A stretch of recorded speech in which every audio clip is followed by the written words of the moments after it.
Tous les plats cuisinés pendant l'émission sont remis à des organismes soutenus par la Moisson Mascoutaine.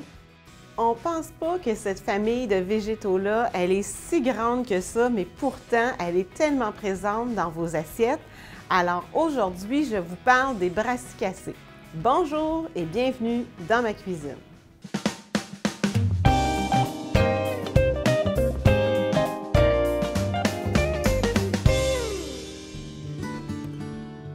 En introduction, je vous parlais de la famille des brassicacées. C'est quelque chose qui est peut-être pas commun pour vous, mais en fait, c'est le nom qu'on doit donner aux crucifères maintenant. Alors, c'est une famille qui compte bien évidemment tous les choux, mais aussi tout ce qui est navet, rabiole, tous les radis, le cresson, la roquette et certaines fleurs comme les pastels, comme les giroflées aussi. Dans cette famille-là, on compte aussi la moutarde, le canola et la liste est encore plus longue que ça parce que à l'état sauvage, il en existe beaucoup. Cette plante-là, on la trouve essentiellement dans les régions tempérées de l'hémisphère nord. Et le mot crucifère vient de la structure caractéristique de la fleur qui est composée de 4 pétales opposés en croix. Tous les crucifères, tous les brassicacées ont cette particularité-là.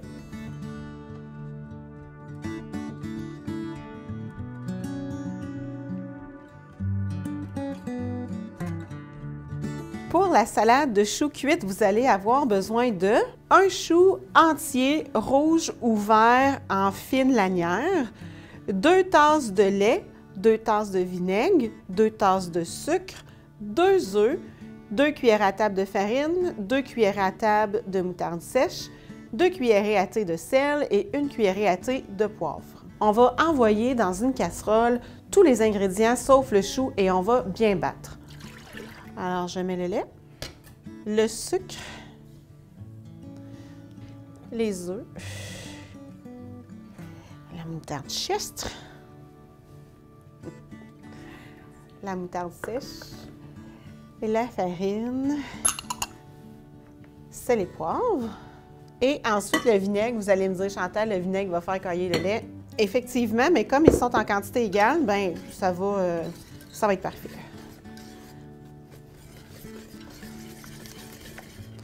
Le vinaigre. Je ne sais pas d'où vient cette recette-là. C'est une recette que la famille de mon père, la famille Vanier, fait depuis...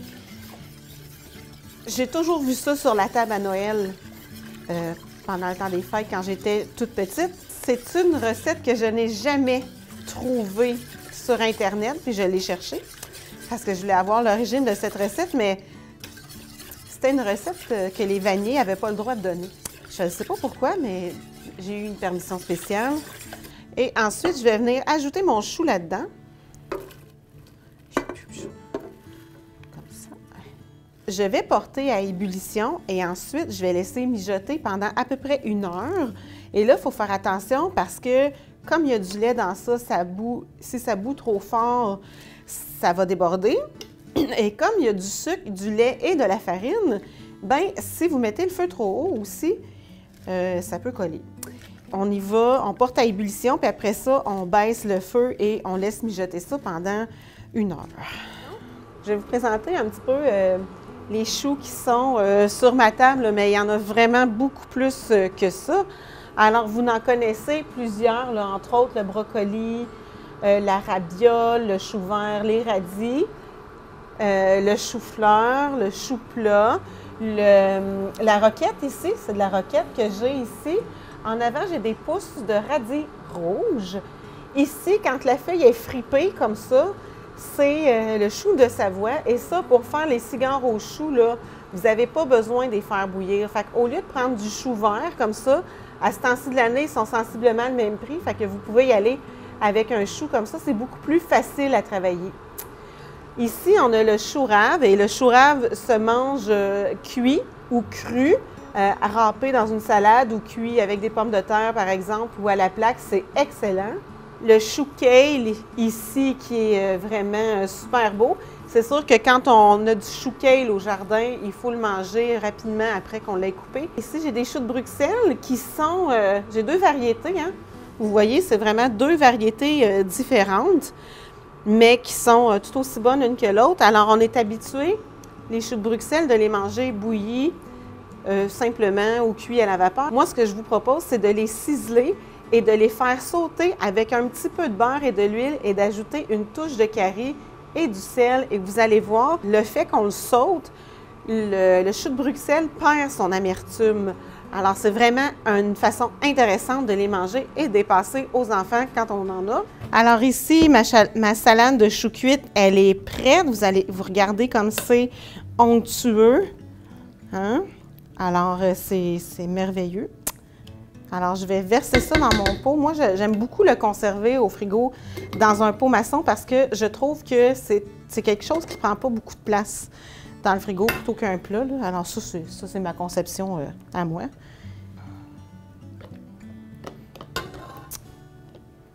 Vous allez constater qu'un chou, ça remplit un pot d'1 litre à peu près, plus ou moins. Ouais, il va peut-être manquer un petit peu de place.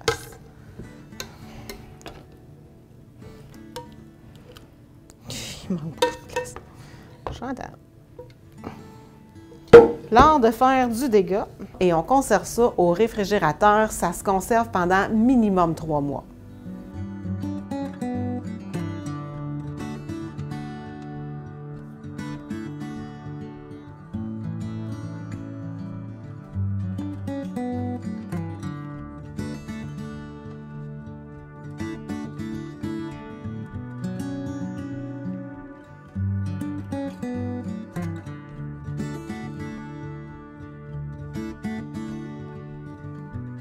Tous les crucifères que nous utilisons en cuisine, les feuilles sont comestibles. Alors, si vous achetez un brocoli ou si vous faites pousser des brocolis dans vos jardins, les belles grandes feuilles, c'est comestible. Le chou-fleur, les feuilles qui recouvrent le chou-fleur, c'est comestible aussi. Alors, vous pouvez les faire tomber un peu comme des épinards. Vous pouvez les mettre dans votre potage puis les broyer avec votre potage, c'est très bien aussi. En tant que plante sauvage comestible, les crucifères sont difficilement détrônables. Mais il faut toujours consommer ces plantes-là avec modération parce qu'en grande quantité, elles peuvent devenir indigestes ou irritantes. C'est pour ça que il y a de nombreuses espèces de brassicacées qui ont été sélectionnées en tant que plantes potagères. Donc, ces plantes-là ont perdu leur composé irritant. On utilise les crucifères de différentes façons en cuisine. Alors, quand on l'utilise, par exemple, en condiment, c'est la moutarde qu'on utilise et, dans le fond, c'est les graines qu'on a écrasées, qu'on a vinaigrées pour donner ce qu'on connaît aujourd'hui, la moutarde de Dijon ou la moutarde préparée. Mais il faut noter que la moutarde, les feuilles sont également utilisables pour faire une salade, par exemple, ou les utiliser comme de l'épinard. Un autre condiment qu'on retrouve aussi dans la famille des crucifères, le réfort. Alors, on ne pense pas, mais la racine du réfort, c'est quelque chose qui est très goûteux, très soutenu comme goût. Alors, quand on mange des viandes, par exemple, comme le gibier, c'est très intéressant, le réfort. Et il y a aussi le wasabi, qui est un genre de réfort, mais japonais.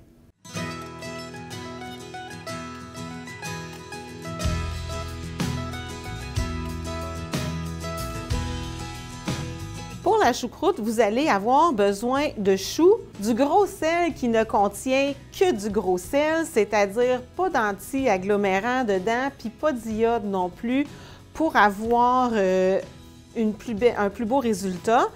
Moi, je vais utiliser des graines de carvi, mais ça pourrait être des graines de coriandre, ça pourrait être des baies de genévrier, ça pourrait être des grains de poivre et de l'eau peut-être. C'est pas sûr qu'on en ait besoin, mais ça pourrait arriver. Pour bien réussir sa choucroute, qu'est-ce que ça prend? Une balance, une calculatrice. Ça, c'est 2 essentiels. C'est en pesant notre chou qu'on va déterminer la quantité de sel qu'on a besoin. C'est pour ça, tantôt, que je ne vous ai pas donné de quantité. Là, je vous dis, un chou moyen, là, ça donne pas plus que 2 pots d'1 litre. Alors, pour peser, ce que je vais faire, c'est que je vais tarer ma balance, c'est-à-dire que je vais mettre mon bol dessus et je vais remettre ma balance à 0. Je dépose mon chou dedans. 1,22 kg de choux. Pour le sel, ce que ça prend, c'est 2 % du poids en sel. 2 % du poids du chou en sel. Donc, moi, si j'ai 1,22 kg, ça va me donner 24 g de sel à peu près. Je vais tarer mon bol à 0 ici et je vais peser 24 g, entre 24 et 25 g. C'est pas grave si c'est pas tout à fait exact, mais... Et je vais venir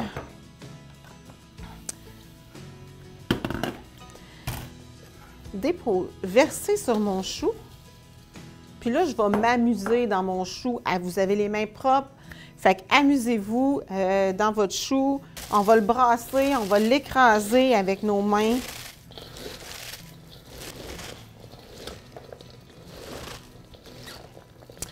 Vous voyez déjà que mon chou commence à être pas mal mouillé. Ça, c'est normal parce que le sel fait sortir l'eau du chou. C'est exactement ce que l'on veut. Et voilà. Et là, ça, je vais laisser ça aller pendant à peu près un minimum de 30 minutes, ça, c'est certain. Puis après ça, bien, c'est pas grave si vous dépassez, là. Là, vous allez voir, regardez dans le fond. Alors, c'est l'eau que la choucroute a rendue et ça, vous ne l'ajoutez pas, c'est précieux comme de l'or. Je vais ajouter du carvi, puis ça, c'est vraiment au goût, du carvi ou de la coriandre, comme j'ai dit tantôt, des baies de genévrier. Et là, je vais venir emplir mon pot de cette délicieuse préparation. Non, pour l'instant, je vous le dis, c'est vraiment pas délicieux. Ça va être délicieux dans 3 semaines. Vraiment, on ne se gêne pas pour taper ça dans le fond. Mais non.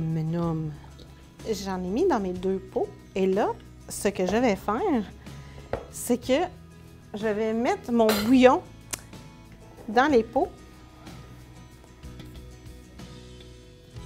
Hop là. Le but étant de rien perdre, puis c'est quand même dans ça qu'il y a le sel. Alors, quand ça c'est fait, on va venir se rouler une petite feuille de chou, comme ça dessus. Et on a besoin d'un poids ou moi j'ai ici de la compagnie Ball un petit spring, pour le dire en français, un petit ressort, pour venir appuyer sur le chou pour que le liquide couvre complètement notre chou. Et puis, il offre même une petite ventilation ici, ce qui veut dire que en fermentant, le chou, ça va bouillonner un peu, puis ça va déborder un peu et c'est normal, OK? On laisse ça à température ambiante pendant 3 semaines au moins avant de le manger. Et quand vous allez ouvrir votre pot pour en manger, on conserve au frigo. Au bout de 3 semaines, c'est ce que ça nous donne. Alors, mon pot a vieilli pendant 3 semaines. Ça fait 3 semaines que je l'ai fait. Je ne l'ai pas ouvert encore. Alors, c'est ça. Fait que là, je vais l'ouvrir. Et là, vous allez me dire, Chantal, comment je fais pour savoir si c'est bon ou pas bon?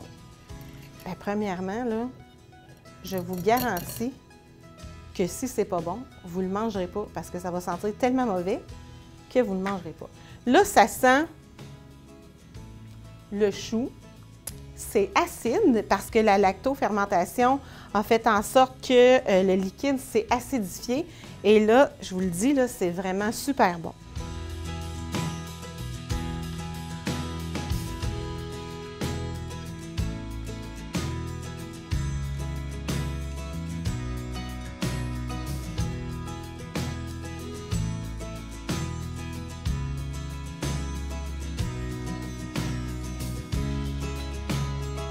Les graines de chou commun contiennent jusqu'à 50 % d'huile et c'est une huile alimentaire qui est très intéressante dans l'industrie. Et on a aussi la cameline qui est une belle huile de cuisson. On l'appelle aussi l'huile de sésame d'Allemagne, mais sachez que la cameline, on a des producteurs un petit peu plus au nord ici au Québec qui produisent cette huile-là. Il y a beaucoup de crucifères aussi qu'on retrouve pour la décoration de nos jardins. On pense entre autres à la monnaie du pape, au giroflée, Il y a aussi plusieurs variétés de choux en feuilles qui font un décor vraiment éclatant dans nos jardins. Les crucifères possèdent des composés chimiques particuliers, donc plus de 120 glucosinolates différents, qui leur servent à éviter la prédation par les insectes. Ce sont ces composés-là qui sont à l'origine de la saveur piquante des graines de moutarde et du goût si particulier des choux et des radis. Les nutritionnistes font souvent référence aux crucifères comme des aliments fonctionnels ou nutraceutiques, c'est-à-dire des légumes dont les bienfaits vont bien au-delà de leur valeur nutritive de base, comme par exemple prévenir certaines maladies. Comme tous les légumes, les crucifères regorgent d'antioxydants, de vitamine C, de vitamine A, de calcium, de fer, d'acide folique, de fibres solubles et de lignanes. Toutes ces substances peuvent aider à réduire le facteur de risque de maladies cardiovasculaires. En raison de leur teneur élevée en calcium, les crucifères assurent une protection de la densité des os et peut aider à prévenir l'apparition de l'ostéoporose.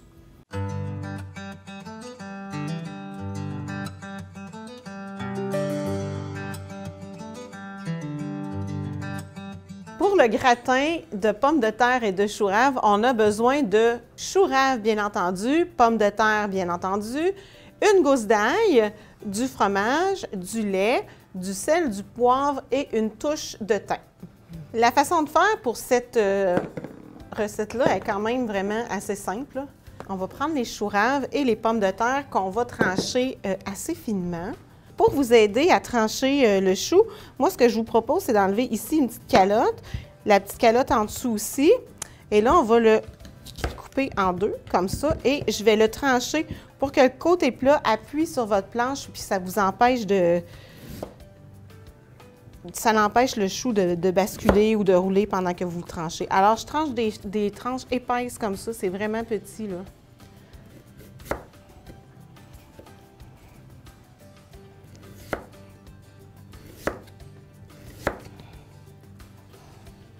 C'est beau, hein? Je fais la même chose avec mes pommes de terre. L'idée, c'est d'avoir une quantité semblable de chou rave et de pommes de terre qu'on tranche à peu près à la même épaisseur. Alors ça, ces deux ingrédients-là, je vais venir les étager dans ma poêlonne. Puis là, moi, je fais une rangée de chou rave, une rangée de pommes de terre, une rangée de chou rave. J'y vais comme ça. Mais c'est pas grave si c'est pas parfait non plus. Et moi, j'ai de très petites gousses d'ail, fait que je vais en mettre deux, parce que moi, j'aime ça, l'ail.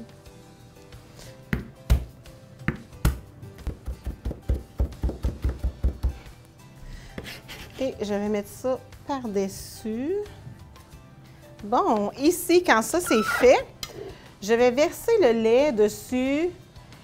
Puis l'idée, c'est de presque recouvrir nos légumes. Alors, plus votre lait est gras, plus votre gratin va être onctueux, va être fondant. C'est ce qui fait que un gratin est bon. J'ai mis du lait là jusqu'à mon avant-dernière rangée à peu près.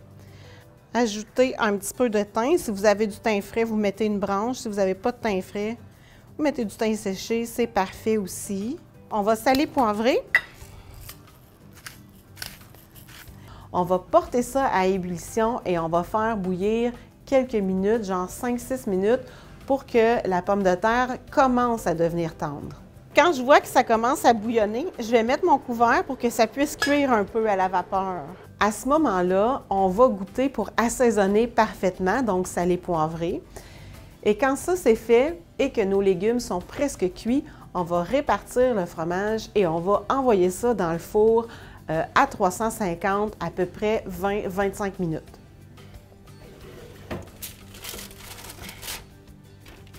Wouhou!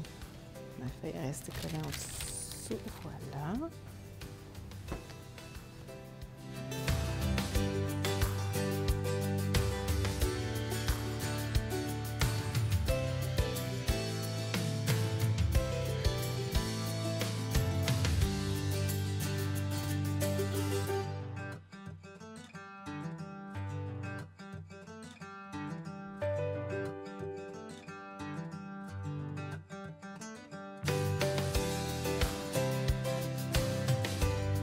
La légende selon laquelle les garçons naissent dans les feuilles de chou et les filles dans des feuilles de rose n'a pas une, mais bien 3 origines revendiquées. La première veut que depuis l'Antiquité, le chou est un symbole de fécondité associé à la fertilité. Cela s'explique vraisemblablement par sa forme et sa composition, donc d'innombrables feuilles superposées. Ainsi, on sait que de l'Antiquité jusqu'au Moyen Âge, on servait traditionnellement de la soupe aux choux aux jeunes couples afin d'augmenter leurs chances d'avoir un bébé. On croyait que le chou aidait au développement du fœtus et faisait partie des aliments qui permettaient d'augmenter la quantité et la qualité du sperme. Ce qui se confirme avec des recherches qui sont plus actuelles. Les choux sont riches en acide folique, assurant ainsi le bon développement du fœtus. D'autres vitamines et minéraux présents dans le chou augmenteraient la quantité de sperme de l'homme ainsi que la durée de vie des spermatozoïdes. Du côté des filles, c'est la même chose puisque la rose dans laquelle elles sont censées naître sont elles aussi constituées de multiples couches, les pétales en l'occurrence. Cette fleur est depuis l'Antiquité associée à la féminité. Une autre théorie réside dans la mythologie grecque. On dit que pendant qu'un roi partit à la guerre, sa femme accoucha de quadruplés, 3 filles et 1 garçon. On enveloppa les 3 filles dans des pétales de rose. Quant au garçon, il fut enveloppé dans des feuilles de chou, se trouvant ce jour-là sur la table comme les roses. Et pourquoi donc a-t-on mis le bébé masculin dans des feuilles de chou? Bien, c'est pour que l'enfant n'ait aucun trait féminin. Peu importe la véritable origine de cette légende, elle fut probablement inventée au 19e siècle tout simplement pour répondre à la question « D'où viennent les bébés ?» La sagesse populaire apporte ainsi une réponse rationnelle et appropriée à la légitime question de nos jeunes enfants sans avoir besoin de parler de sexualité.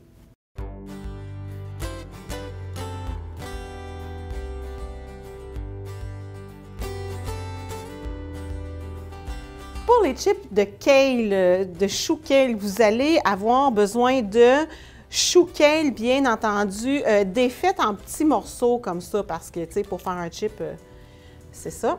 Ensuite, un petit peu d'huile d'olive, un petit peu de levure alimentaire. Les quantités, je vous dirais que pour un bon chou kale, on va mettre à peu près 1 cuillerée à soupe et demie de levure alimentaire. Un mélange d'épices à votre choix. Fait que vous pouvez prendre cajun, barbecue, laissez-vous aller. Moi, j'ai un petit mélange italien style brochetta, ça va être parfait. Puis un petit peu de sel si vous le désirez. Alors, dans un premier temps, bien sûr, on aura lavé notre chou kale. Et là, ce que je vais faire, c'est que je vais faire un premier jet d'huile d'olive, juste un petit peu, et de levure alimentaire, à peu près moitié-moitié, là. Fait que je vais en mettre un petit peu.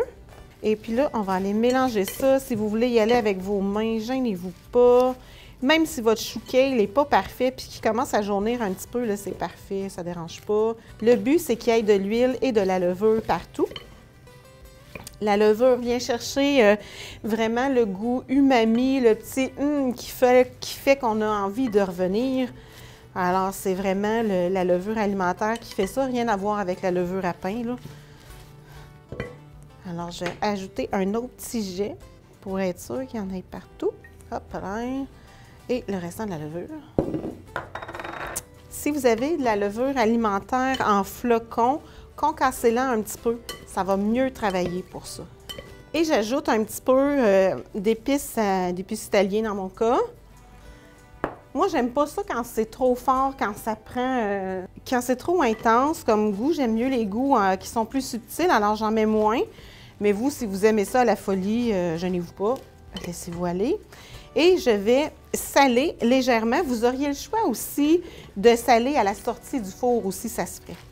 Je vais venir mettre ça sur une plaque de cuisson munie d'un papier parchemin. Puis je vais vraiment les mettre juste en une couche, là. Il ne faut pas que ça se superpose parce que sinon, ça ne séchera pas bien. Le but de ça, c'est de le faire cuire et de l'assécher un peu. Et l'huile amène le petit croquant comme une chip régulière.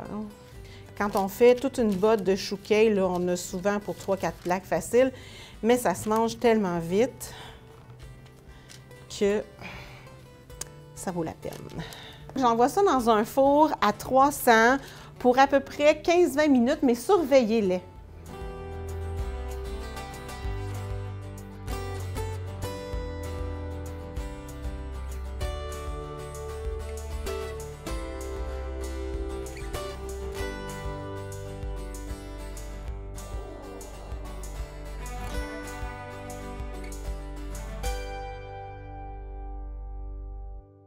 Je vous remercie d'avoir été avec moi aujourd'hui. Je vous invite à aller visiter le site de la Moisson Mascoutaine où toutes les recettes sont disponibles. Je vous attends la semaine prochaine. On va se parler du lait.